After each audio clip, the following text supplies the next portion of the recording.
ended up playing a Lee Sin every single one of the games. A lot of people worry that perhaps his champion pool isn't as big as it could be. I think he's got enough to fall back on, but we'll have to see if Paris Saint-Germain are able to pick up on that. We are into picks and bans. PSG on the blue side, Fnatic on the red, and it's Jason Rengar being banned out first. So Jace has been seeing a lot of popularity in terms of being banned away simply because of the changes to lethality.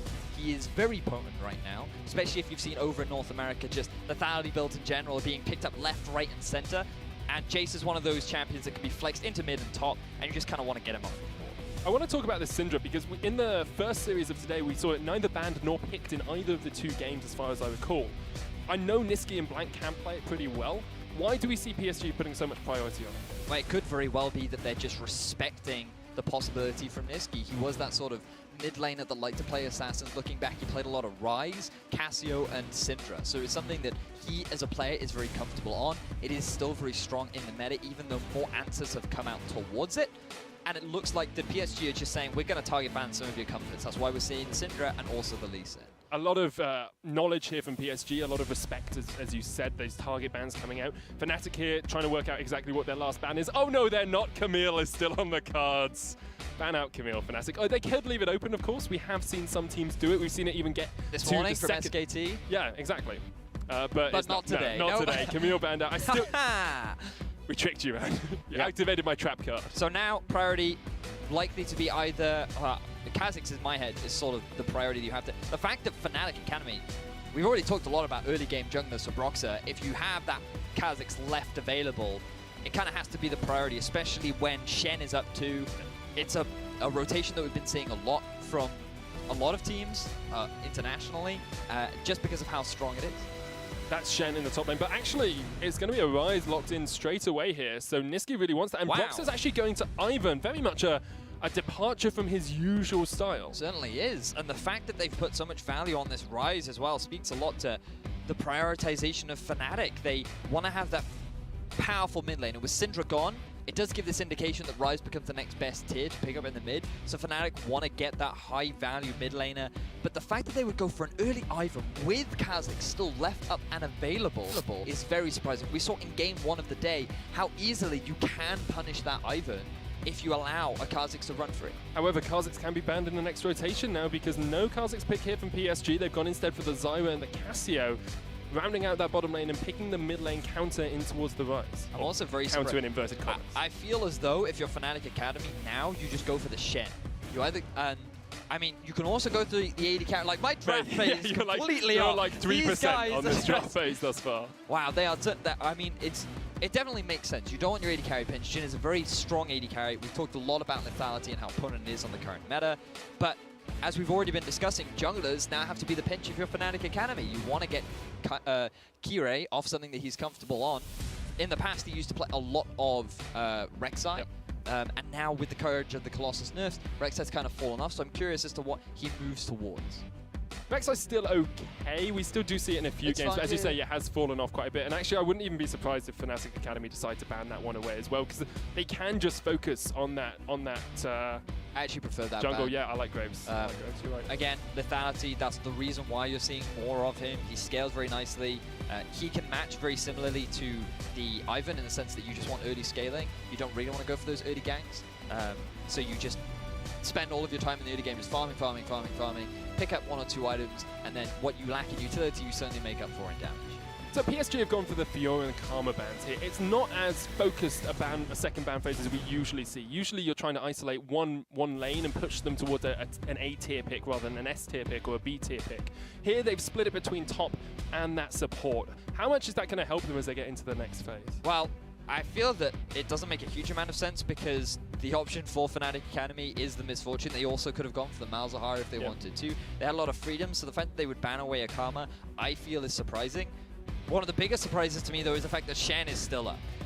No top laners picture. Yeah, and yes, I definitely think that Kikis could go for something like a counter with the Rumble still being available, but okay, now this draft is very odd. Do you need a second? I'll talk about it and you can think about what you might actually... Because, I mean, Zac is something that we've been only seeing from Cersei, from the Unicorns of Love, and a lot of junglers have been very expressive about how weak they feel he is. His early clear is fine, but his ability to gank in the early game is very weak.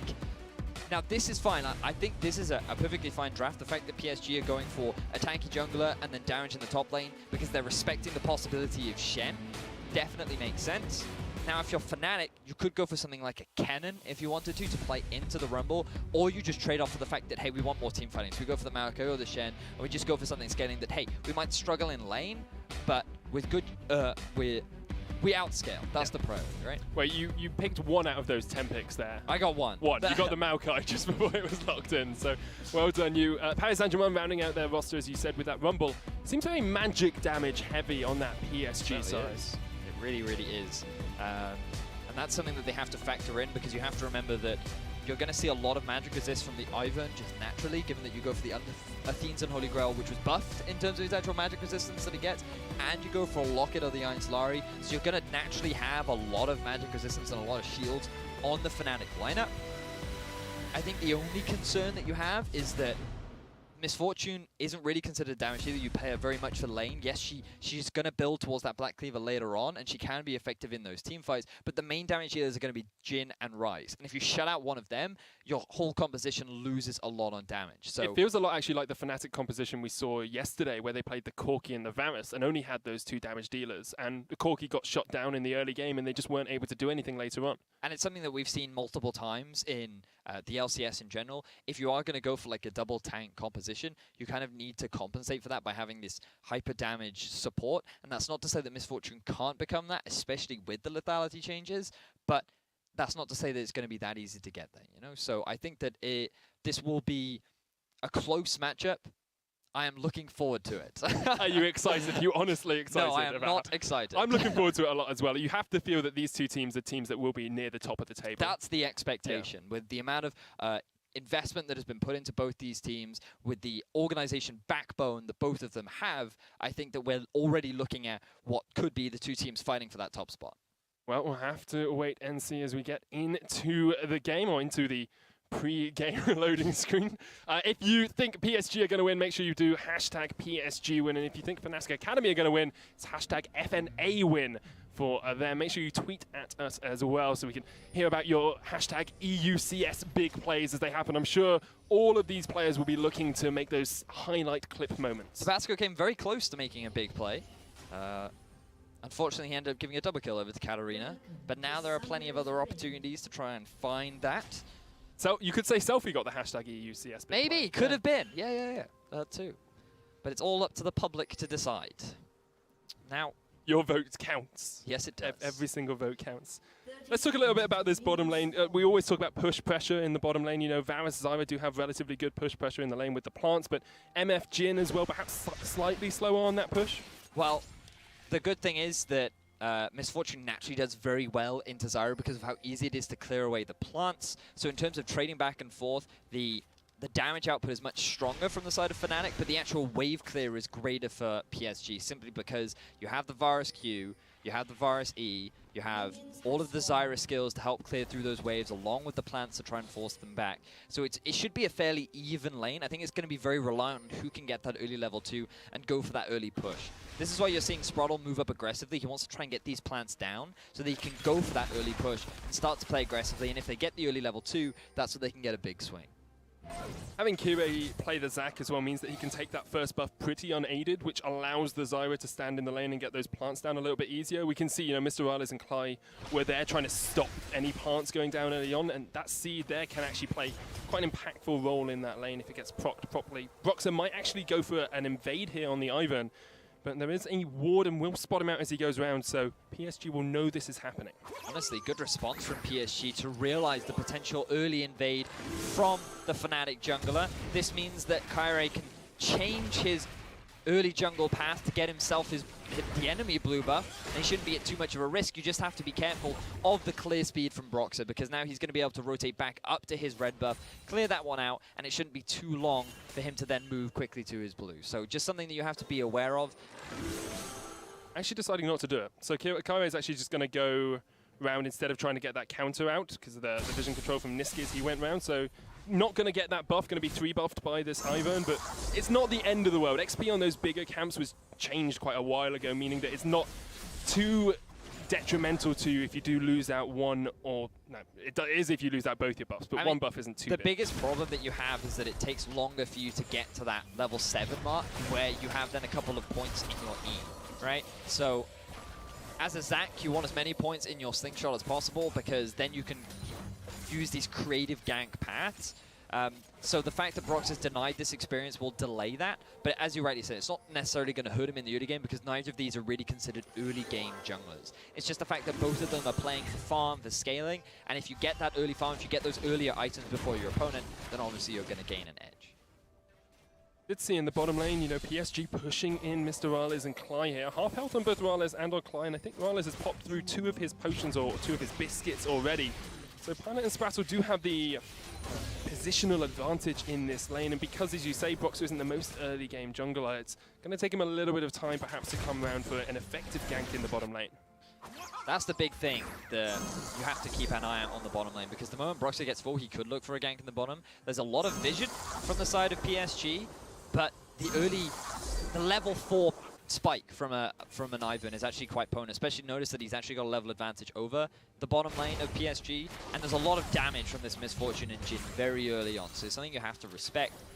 But fortunately for PSG, that early gank is not going to come out, and the farm continues. So the bottom lane is being pushed in for Fnatic. Their top lane is also being pushed in by the Rumble, but the Ryze has pushed priority in the mid. And it's this Ryze that we really have to keep our eyes on moving into the later stages of the game, because if anyone's going to roam and really open up the map, it will be Nisqy. He has still gone for Ghost as well, even on 7.2 when it's been nerfed, so still valuing that mobility. Steve might get caught out here by Kickers, has to flash preemptively, didn't want to get caught in that Root Caller or in the Twisted Advance. Interesting that he actually respects the gank from Broxer, because when you look at it, the double tree combo, honestly, the damage output isn't that monumental. I feel like that he could have gone away with it, as Rale's now getting exhausted. Exhaust does come down. Pilot looking for a bit more damage, but again, it's just harass. It's continuous harass, and Kirei was looking perhaps to see if he could jump on in. Decided against it for now. It feels a much more coordinated early game from both these two teams. Less action, more strategical thinking, more understanding of where the enemy's going to be and when they can set up for ganks and set up for these objective pushes. And honestly, I'm a little bit surprised, because we already talked a little bit about it in Champion Select and coming into this series. Broxer is not this type of player from what we've seen. He was very well known in the amateur scene for being an aggressor. He was the type of player that would go for those invades. He was the type of player that would look to early snowball lanes, and now playing this Ivern, it looks like he's still going for his invades. Yeah, he is. Straight onto Kirei, puts down the Fend of the Forest, and oh, he stole it away. 68 gold straight in his back pocket. And Kirei spent a long time there. Broxer, you can be aggressive with whatever jungler you want if you know what you're doing. And it's just so BM. He walks in, he stands there as he's waving to Zac, being like, hello, friend. He puts down his passive, smites, and then just walks away. Just, oh, that would just tilt me so hard. There's nothing that Kirei can do about it either. Absolutely nothing. Yeah, I think it's worse because it's the candy skin as well. It's just like meant to be this sweet little guy who's, you know, coming around and helping you, but just steals away your jungle. And it's the way that he walks away, so smug. Lollops. Like, yeah, Lolloping is the worst. All right, fam. Ivern. We did see Cly coming up mid to try and put some pressure on towards Blank as well, but wasn't really able to get anything. Make It Rain didn't connect, so wasn't able to push him back. And still, Fnatic, you know, they're even on CS. Like, it feels very much like they've been behind in this lane, but they're even on CS. They haven't lost too much. They've still got all their summoners, and they've got the Ivern who can come in for ganks at times. I do really think we're going to see a gank pretty soon in this bottom lane, mostly because Box is almost 6, Kirei's almost 6, and there's a Mountain Drake down there as well, which is such a vital objective for these teams. It's happening again. Lollop, my friend. Lollop straight away. There's nothing being to. Oh no! Oh, you are a disgusting human being, Brox. He just jumps away. Even shields the damage with the trigger seed as well. I take it back. Brox is the same as he always has been. This is what he used to do, though. He would just live in the enemy jungle. Unfortunately for him, he's able to do it because Nisqy has push priority in mid, and it's that mid lane that we were talking so much about. He ganked top lane, he forces the flash out of Steve, and that means it's difficult for him to then make the rotation down into the top side of the jungle. So now it's difficult for Kirei because the laners from Fnatic Academy have the priority in the bottom lane. There was that window where Ralez and Clyde were pushing, and again, it's just Broxah being very smart with when he chooses to go to the invade, because he knows not only will he get the support first from his teammates, but a Zach is not going to punish you very heavily for trying to go for those invades either. So, honestly, Broxah's doing a great job. Clyde's been caught here. Spratter looking for the kill. Exhaust comes down. Kire with the elastic slingshot. He'll use Flash away as well. But meanwhile, in the top lane, they're going to go in. Twisted advance. Red carpet down. Steve is down to half HP, but Kikis is burning and almost falls. Just survives. Will get first blood in the top. Good gank from Broxah, punishing the no flash on Steve. He knows that Kire is in the bottom lane, and they get a successful first blood. But now Niski, he realizes where Kire is. Hello, Kire. Let's bounce away, says Kire. He does get himself away from danger pretty quickly. Niski kept his summoners up there as well. There was a temptation to try and ghost down to get something out of it, but kept it up. Just used that movement speed from the Scuttle Crab. And Broxah once again goes in, steals a buff. And actually, he's going to get 4 buffs out of this second rotation away from PSG. All buffs do belong to him.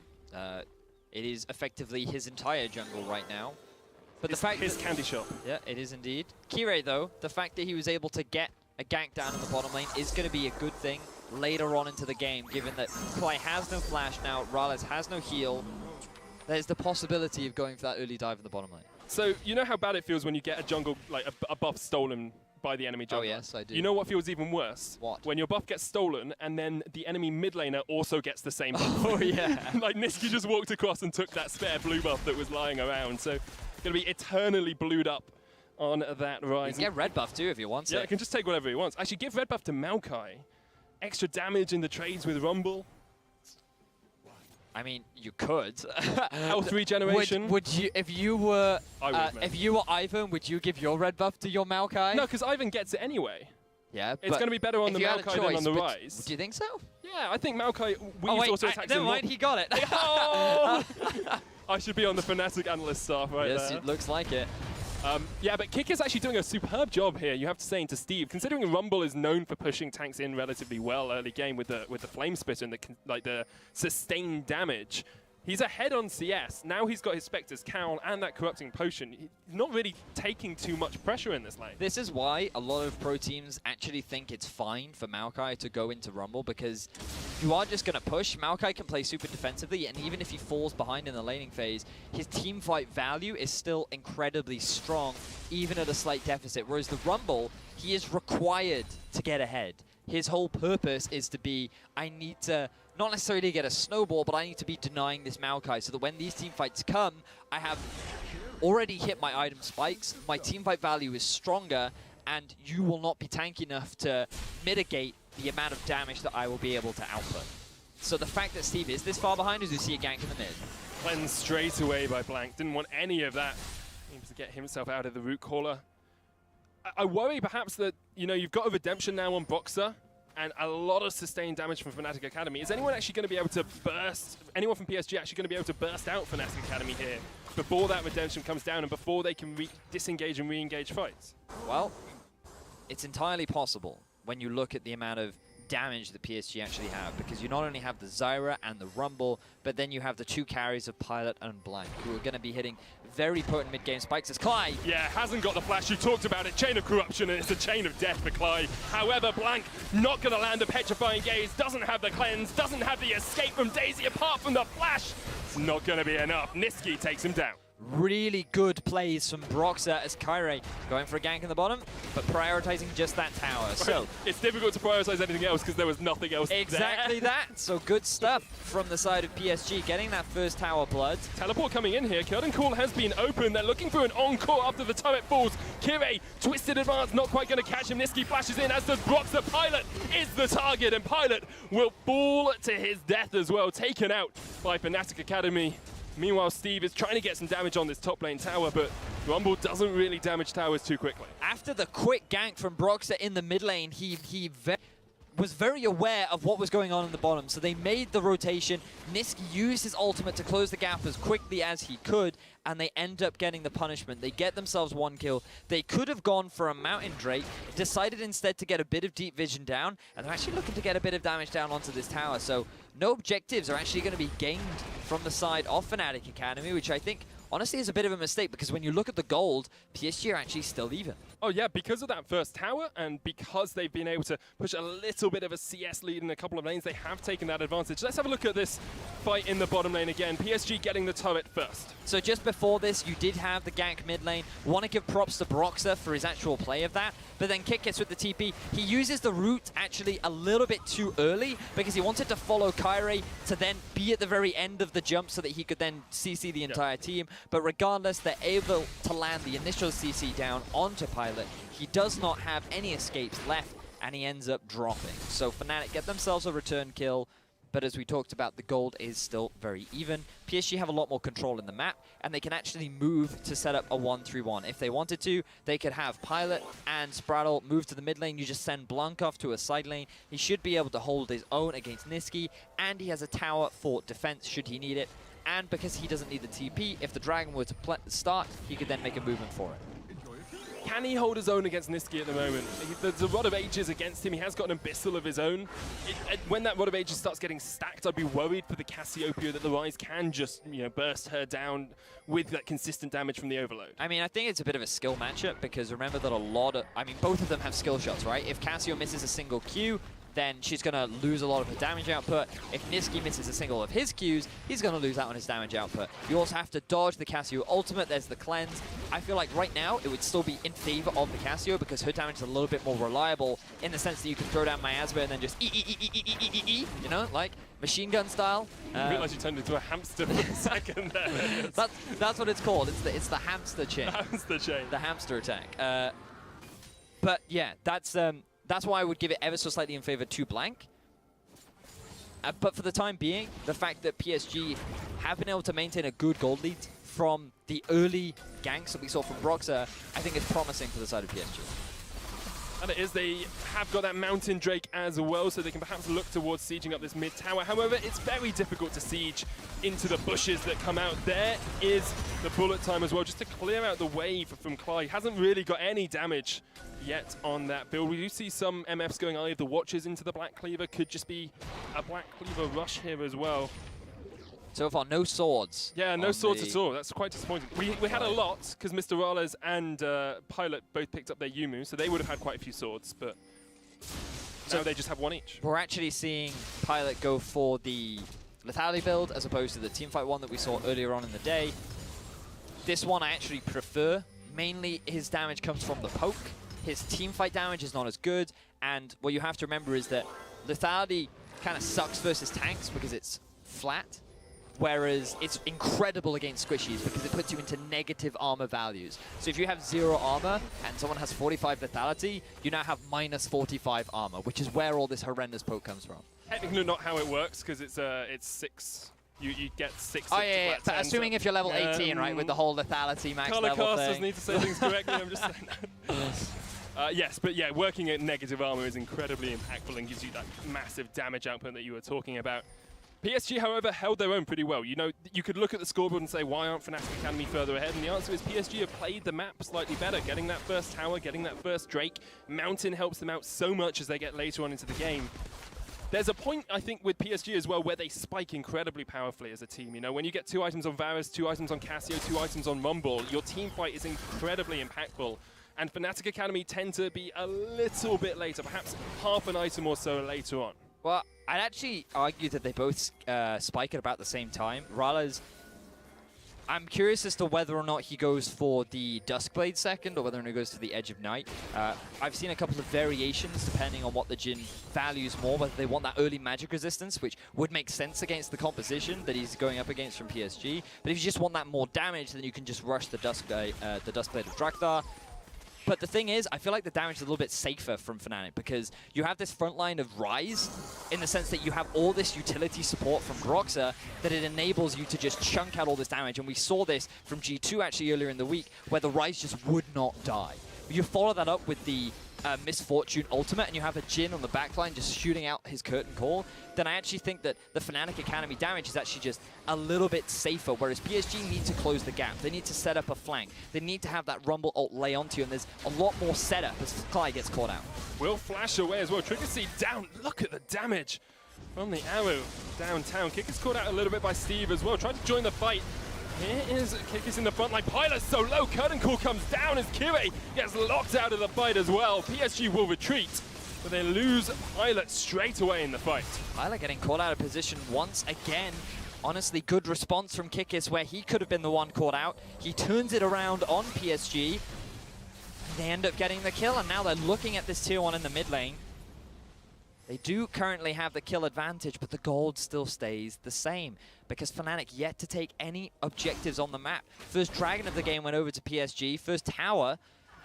But have a look at this. Spruttle ends up catching Clay out of position because of all the deep vision that they have in the top side of the jungle. The flank comes in from Kikis, his focus is on Pilot, and he honestly just wants to get away as fast as he can, but he gets CC'd for so long that the damage combined with Rallis and Kikis is enough to shut him down. And then they're not quite able to get anything else off the back of this. They can't turn this into a tower. The wave crew is still very strong on the side of PSG. And there are no objectives on the map for them to take. A lot of that felt like PSG just not pulling the trigger when they needed to. They still had Chain of Corruptions, perhaps used Stranglethorn a little bit too early, in all honesty, just to try and catch out one member. And the Equalizer came down right at the end of the fight. There was a great moment when Fnatic Academy were funneling down next to that top of the mid side. And if you put an Equalizer down there, you just stop any ability for Rallis to open up the curtains, for the bullet time to come down, and stop them actually being able to take out Pilot. But Fnatic Academy were able to get that kill, and now have actually started to have a little bit of a gold lead. It's only 300, it's not much at all, but signs of an advancing of that lead for them. It's now 100, okay, they've lost them. 100 gold doesn't really mean much at this point in the game. Just a couple of CS here or there. But now if you are PSG, you have to look at what moves you can make on the map. I feel like if you're Varus, that being that overextended in the mid lane is a bit dangerous. You should generally try to keep Zyra with you, but the focus for PSG is to just try and get this tier 1 in the top lane down. They've already taken down the tower in the bot. They have the Rumble teleport, so they can just keep him there to deal with the Maokai. But just because they have the Zyra and the Zac, that's actually enough to force Nisqy back. And he's afraid because of how much vision control they actually have in the jungle. Note that every time Fnatic wanted to move through the jungle, they had to take the long-winded path around. I want to bring attention back as well. Fnatic Academy in CSQ were known as the macro team. They were known as the team that can take your turrets 1, 2, 3, then shut you out, do a 1, 3, 1, play the composition however they want to play it, and shut you out of the game by denying vision, by denying objectives, and by taking those early towers. Here we see them go 2 towers and a dragon behind, and even though they're getting kills, they're not getting anything out of it. Well, this is the problem for Fnatic right now. They're not getting enough kills, they're not getting enough setup to force these objectives, whereas PSG are managing the waves incredibly well. They're utilizing strong sides of the map, and those early advantages that they had accrued to try and pick up these objectives. Now they know that Ryze is top, and this is another example of that. Yes, they're going to lose a tower, but they're going to get the dragon. Ryze is going to take his time clearing this turret, so now PSG actually have priority on the mid lane. So this is the next objective they can look to set up for. And honestly, it feels like PSG are actually a little bit ahead of the curve when it comes to Fnatic. Yes, they're getting caught out. Yes, Fnatic Academy are doing a good job of punishing overextensions and forcing these fights. But it is actually PSG that are making the better map movements, the ones that are getting the objectives on the board. And the fact that they are 2 towers up to 1, and it was the fact that they were the ones always forcing those and trading objectives whenever they lose one, is a good sign for PSG. Boxer has now finished that Locket of the Iron Solari alongside the Redemption, so he's basically fully built on that Ivan. Perhaps just needs Nafdeens as well to lock alongside that for that extra shielding and extra healing. Alongside that, looking at the Ryze, you know, you've got the Abyssal Scepter, a fully stacked Rod of Ages, and that tier stacking up. At the moment, I think, you know, it's still a skill matchup between him and Blank, but as the time progresses, I think, you know, eventually perhaps Nisqy will have the advantage in that split push position. I think it's a tough one to call. I think that the great thing about Cassio into Ryze is that it always is fairly even. Even when both are at 6 items, because you have to remember that Blanc doesn't have to buy boots, so you actually get an actual flat item, whereas Nisqy will only have the cooldown reduction from his boots. But it is very skill matchup dependent, because if you miss any of your skill shots, then it's going to very heavily swing it. But this is why Cassio has always been considered a pretty good pick into the Ryze, because of how well she can do and how well she sort of matches his scaling. The difference is really the amount of utility and the ease of play. Ryze is just a champion that has way more options with his ultimate. He has much more reliable pick potential because of his Rune Prison, and he just naturally has more mobility. So as a champion, he just offers a little bit more to his team than, say, a Cassio necessarily would. Kire's going to jump in onto Broxah. Stranglethorn's down. Trigger Seed. Let's Bounce knocks him out. Here's the Redemption trying to heal himself back up. Does get a bit, but it's not enough to keep him safe from Blanc. Curtain called down. Niski's joined the fray with the Realm Warp. Dodges out the Petrifying Gaze. The red carpet comes down as Equalizer joins the back of the fight. Kick is chasing onto Pilot. Kire low has to flash the wall, and PSG are all on the retreat. Fnatic take down 2 and only lose 1. Pilot still being chased here by Kikis. He's not giving this one up. Straight underneath the tower, gets the kill, gets the double. Kire is going to try and delay him. Steve's here as well, but Niski wants a bit of this. He wants a bit of action. He's tanking up the turret. Steve goes low, does eventually fall. Kikis with the triple, and Kire can do nothing but jump away. Kikis did not care whatsoever about those towers. Level 14, only completed the Sunfire and the Spirit's Visage, but that is all you need to be this super tank of Maokai. And honestly, it is because of him that they were able to so easily win out these fights. Fnatic Academy getting themselves one tier 1 in the mid, potentially getting another one in the tier 2. But with Spraddle's appearance, it's going to be enough to dissuade them. So look at how this fight all kicks off. Broxah is the initial target. Maokai is just about to go back to base. He doesn't initially TP in. The chain CC is beautiful. He gets knocked up into the Miasma. He can't flash away, and he ends up going down. Not that many ultimates were actually invested, as I stand corrected. Now Blanc misses his ulti. Kikis gets another beautiful flank, and he just basically forces the entire PSG lineup to split away. Pilot can't stay in the fight. Spraddle gets a really weird flash. Steve can't impact anything on the side. And Kyrie's just doing absolutely nothing in the fights. And at this point, Kikis like, I can still dive this tower. I can still kill you. I'm full health. 1 tower shot, 2 tower shots, 3 tower shots, 4 tower shots, 5 tower shots. He's still healthy. And then he gets the rest of his support from his team. In total, he ends up taking 7 tower shots, to which he then walks away. He did use his passive twice in that fight as well, though, so the healing coming out from that is quite impactful. But that's yeah, just really, seven tower the shots is just potency of crazy. Maokai is just incredible. And it just backtracks to what we were talking about. Yes, he may have struggled in the lane, which in all honesty, he didn't that much, but his scaling, his potency in these latest team fights is what makes Maokai still an incredibly strong pick. And he's now got 10 stacks on his Dark Seal as well, so that's... Hey, what? All right, fair enough. Meji's incoming. That would be amazing. I mean, he doesn't die. We've already proven that fact. I still don't think he can build Meji's. But it's a game of inches, though, because if you look at that, if Petrifying Gaze hits Kikis and Niski, that fight is entirely different, because PSG are actually able to take it. If the Let's Bounce perhaps doesn't knock Broxah out of the Stranglethorns, the fight is entirely different, because they can kill him just that ever so slight bit quicker. It feels a little bit like PSG just didn't quite coordinate it as well as they could have done, and Fnatic were willing to pounce. Honestly, it's it was a good pick from PSG. Their chain CC onto Broxah was really well played. It was just the flank from Kikis once again. I really want to praise Kikis, because he has now done this multiple times in this game. He has always found that window of opportunity where he just gets the beautiful target focus down. And I think that Kikis was a player that, you know, we have to remember, he did leave G2, he joined Fnatic, he didn't have the best performance on Fnatic, joined Fnatic Academy, and initially he wasn't even that promising. But now we're seeing a very talented individual. This is more of the Kikis than what we saw back when he was originally on G2, and he's doing a fantastic job. Steve caught out here, Realm Warp's going to come in as well. There's the Deadly Flourish. He puts down the Equalizer, but you can't equalize this fight. Steve is dead, and Kikis is dominating. Another good collapse from the Fnatic Academy lineup. They now have so much more map control off the back of winning that team fight earlier. The gold lead isn't insurmountable, but they are just playing these team fights so beautifully that PSG are really struggling to answer. A lot of it backtracks, I feel, to this Zac pick. I'm still yet to see it have an immense amount of value. But that's not to say that they can't get that one big team fight, get that turnaround play that can bring them back into this game. They've got the composition to do it as well. Yeah. Equalizer, Stranglethorns, Petrifying Gaze, Chain of Corruption, Let's Bounce, you know, they all work so well in an engaged, disengaged team fight where you're trying to duck in and dodge out a little bit. This is going to be the first Dragon of the game for Fnatic. It's only a Crown Drake, so it's not too impactful for them. We'll help them, you know, get around the map ever so slightly quicker, but it's not the end of the world that PSG lose this. However, it feels now like Fnatic are starting to hit that power spike you talked about, just that slight bit quicker than PSG. Oh yeah, they definitely have. Just look at the itemization from Raleigh. Has decided to go for more of the damage build. And Niski has now completed his 3 core items, with the Seraph's Embrace completed, the Rod of Ages fully stacked, and the Abyssal Scepter done. To just add insult to injury, remember, we talked a lot about how there was a lot of magic damage. The itemization makes a lot of sense.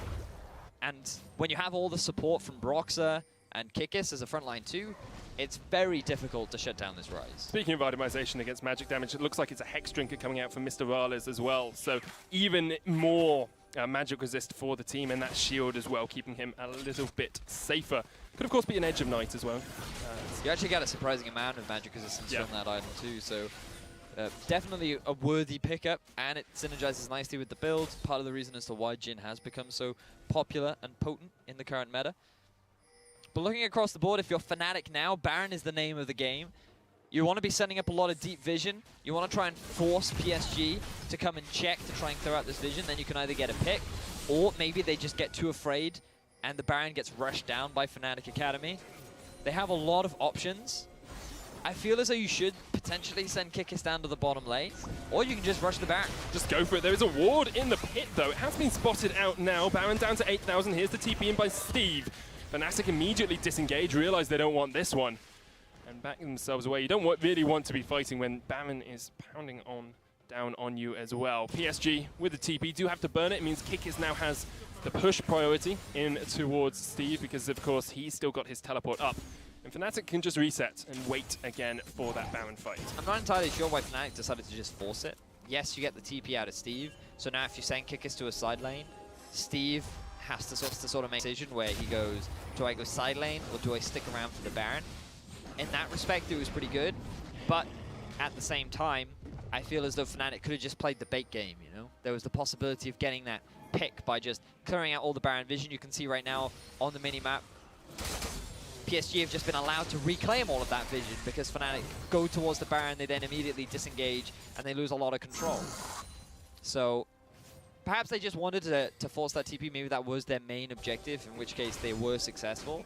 And now you can see Kikis in the bottom lane actually building up a pretty big wave.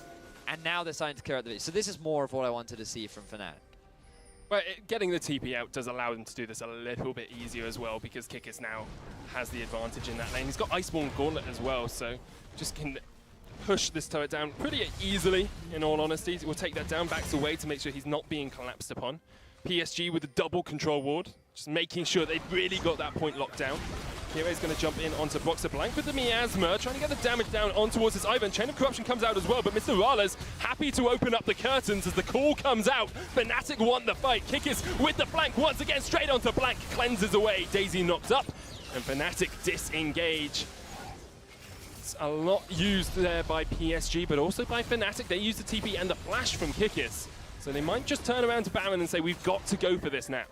Well, Blank is chunked out very heavily. Ultimate was used from Blank and from Pilot, which is going to make fighting around this Baron very difficult. But if the Baron damage is enough, maybe PSG can get something.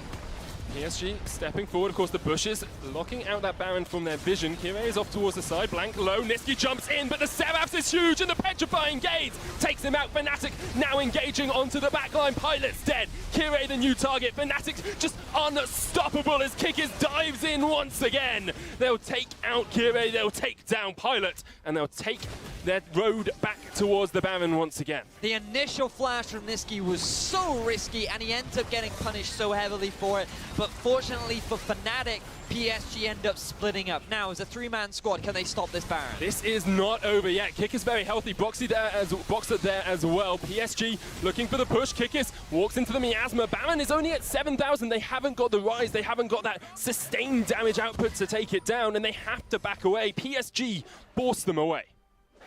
This is very promising for PSG. The fact that they're able to deny that Baron from Fnatic, allow more time for the TP cooldown to come back up, is the best situation that they could have hoped for.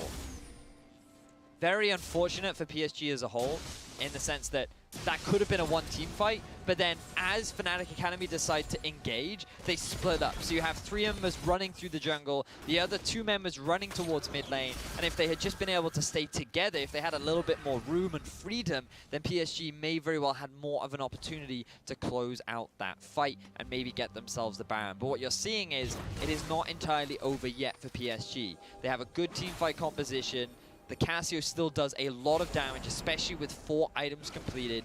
Nisqy has no flash available, and if they can just catch him out, then PSG could potentially swing this game around. Part of it comes down to that equalizer placement as well. It hasn't been the most impactful of ultimates in some of these fights. It's been, okay, but it hasn't been that ultimate that divides the team, that separates them in half and forces PSG forward and forces Fnatic back.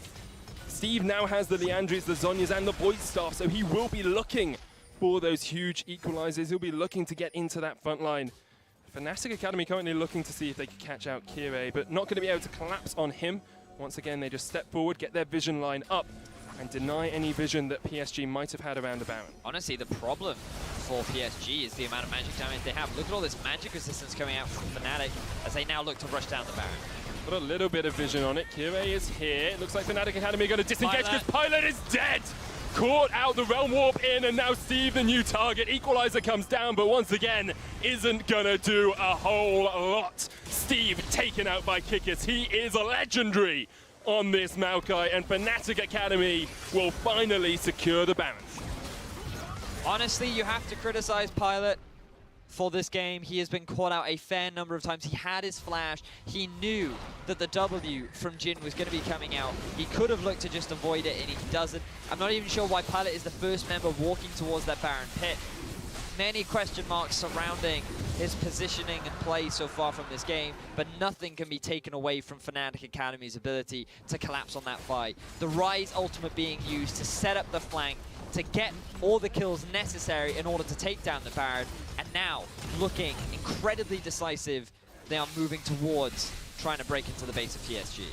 About 2/3 of people thinking that PSG would take this one, currently probably sitting at the edge of their seats because it looks very much Fnatic at the moment. It certainly does. So see, all of the vision is denied from PSG. Pilot getting caught out there by walking onto the trap from Jin, followed up by the Deadly Flourish. Thanks to the ultimate from Nisqy, they're able to catch Steve out of position. Blanc is nowhere near to be able to fight. Kire doesn't even decide to go for a steal because he's denied all that vision. And honestly, it's just a matter of PSG saying, what can we do? Like, they've tried to force these fights. If members keep getting picked off, as Pilot has so many a time, it becomes very difficult for Fnatic to... Oh, sorry, it becomes very difficult for PSG to really get the fights that they want. Definitely, and you have to think, Pilot, this isn't solo queue. You can't be face-checking as an AD carry. Don't follow Double Lift's example, follow the example of good AD carries and perhaps stand a little bit further back. Blanc is, he's got some damage onto Kickers, who does have to flash away. That is the flash burn on the Maokai. Mr. Rales once again puts the curling core down. Equalizer is used. Nisqy tanking up the turret for a little bit. Kwai's here as well. Perhaps PSG can collapse slightly on this. Seraph's now used by Nisqy. It's a lot of summoners and a lot of spells used here by Fnatic Academy, but still, Redemption comes down, everyone's going to be back up almost to full HP. And PSG need to just turtle under their turret, but Kire says he doesn't want to do that. Mr. Rales jumped on. Miasma comes down as well. Broxer dead. Mr. Rales dead as well. Kickers once again looks for the flank, but thinks a lot better of it and retreats away. Fnatic lose 2 and PSG live to fight another day. This is what we wanted to see from PSG, getting that creative slingshot from Kire to just dive onto the backline, knock Rolles out of position into the immediate follow-up from Blanc. You cannot escape from that miasma once you are locked into it, and there is enough damage on the side of PSG to net themselves the kill. This is going to dissuade Fnatic from continuing their siege, and it's going to buy PSG a little bit more time to come back into this game. Steve immediately flashes away there from the bullet time, respecting the fact that Nisqy could have been around the corner. 3 members of Fnatic still, hanging around. They haven't really backed all the way off, as sometimes we see teams do. They still have that Baron buff on, MF and Rise in the Maokai, so they can still continue to put some pressure down. Just waiting on Broxer and Mr. Rales to respawn before they can perhaps step forward once again and try and siege one of these turrets. Big problem for Fnatic now is that they will actually lose their Baron. They will have gained little to nothing off the back of that objective. And And even though they do have a very solid gold lead, the wave clear from PSG is incredibly potent. They have a very strong scaling composition. Look at this Rumble. His damage cannot afford to be underestimated at this point in the game. The Casio as well. And you get to see it right here. When you get these creative uses of the slingshot, it becomes very difficult for actually Rales to escape because he ends up taking a chunk of damage from the equalizer initially. He's already pretty low. Then Kirei, there's no way you can spot this from happening. From all the way over the walls, straight onto the primary target that you want, immediately knocked up into the miasma. There's no room for him to escape, but Broxah just can't provide the shields enough to keep his AD carry alive, and without any utility for himself, he ends up dropping too. So if PSG can get another fight like that, there's no reason why they can't claw their way back into the game. We've been speaking of flank potential from Kickers for the entire game pretty much, but the flank potential from Kirei is absolutely massive if he can position himself quickly, as you've been saying. Kickers once again down towards that bottom lane, 8-0-3, one of the tankiest Malcos I've seen in a long, long time, with that GA finish now as well. And the Realm Warp by Fnatic just for positional advantage. The quicker translation down towards the bottom lane means that they will be able to take this tower. Really nice rotation from Fnatic Academy. Like the fact that they punished PSG for posturing a little bit too long in their jungle, trying to just reclaim vision, look for a potential pick. Enables Fnatic to get the bot tier 2 tower as Cly is forced to flash away. One by one, summoners are just being burnt by Kirei, charging up an elastic slingshot and aiming for one individual target. It's a couple of times Cly has been slightly mispositioned this game, but he has been able to get away with that flash. PSG need to look to punish that, need to look to try and get something out of the fact, you know, Mr. Rales doesn't have flash, Broxah doesn't have flash, Kickis doesn't have flash. They need to see if they can set something up, because bit by bit, Fnatic are eking their way ahead in this game. It's now an 8,000 gold lead. Eking their way? They're miles ahead, mate. Yeah, but it took them a long time to get miles ahead. I mean, it certainly did. One of the biggest problems for Fnatic has been their ability to siege. Their composition isn't great at sieging. There are strengths to diving, but there's always a risk when you go for a dive, especially against someone like a Rumble. Their plays around the Baron was very promising, but now they have to be careful again. Kirei looking for that flank. Mr. Rales is the target, will get jumped on there. Oh, the grasping boots, and there's Mr. Rales just dead. Blank. Makes a blank space where Mr. Rales once was, and Nisqy and Kickers have to retreat. They were pushing the side waves, but they need to get back here and try and defend. Second time PSG has now made this move, and it has worked out. They're looking to do it once more on Broxah. They are. Broxah won't fall for that deception. Cly's actually looking for an interesting flank here. He has been pinged out. Feel perhaps like he was just trying to delay away from getting there, but it was a very odd position from him, and they give up the turret. Here comes the bullet time. I think it was used there. I think it was used. It? No, I think he went through the full animation, but the Make It Rain kind of sometimes interacts with it interestingly. Okay. So I'm pretty sure the full bullet time did come down. Wasn't able to catch anyone out. PSG now looking towards the Elder. Double Cloud and a mountain for them. Fnatic want to stop this though. PSG down to 4,000 HP. Kick is still with the flank. Kirei jumps in, trying to get the smite down. Oh! Smite goes to Broxah, and he wins that one out. He'll get chained, but he'll be very happy to get that Elder Drake steal. No idea why PSG decided to go for the 50-50 smite. They're in a 5 versus 4. They have a fantastic team fighting composition, and they don't try and force the fight. Instead, they just go for the 50-50. They end up losing it, and now all those small advantages that they've been slowly getting for themselves have just kind of been thrown out the window, as Fnatic Academy are looking to get a pick on the Blank. Realm Warp onto Blank. Kirei here. Nisqy the only one to follow it up. Dodges the Petrifying Gaze. Kickers chases him with a twisted advance, and now the curtains have opened. Sprattle caught out. Nisqy dodging around the side, but Kickers is just that frontline tank. A kill for Rales. Kickers still going in, still advancing, still pushing onto Blank. Will take him down as well. And Kickers just walks away, happy as anything. Eventually the GA is popped, but he'll still might just about be taken down. He jumps back onto Pilot. Kirei low. He'll get taken into that blob form. Pilot goes down as well to Rales. Gets himself a double. Kirei will die. And Fnatic Academy will be able to close out this game very comfortably at the end.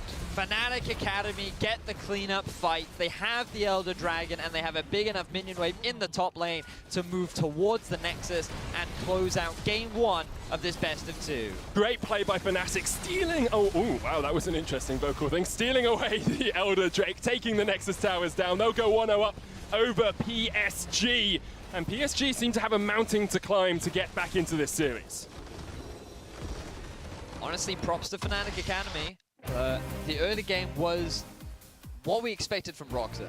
Perhaps not on the right champion, perhaps not on the thing that we initially expected him to really be aggressive on, but I think that that took nothing away from his playstyle, stealing away so many jungle buffs, so many camps. You saw he had a 2-level advantage on his jungle adversary in the later stages of the game, and he facilitated a lot of the success that Fnatic Academy found in the early game. The problem was that PSG were making a lot of great map movements. They were still staying even in gold, even after all the kills that Fnatic Academy were able to get, and it resulted in the game being dragged out to what was eventually the Baron, and that's really where things started to snowball in the favor of Fnatic Academy.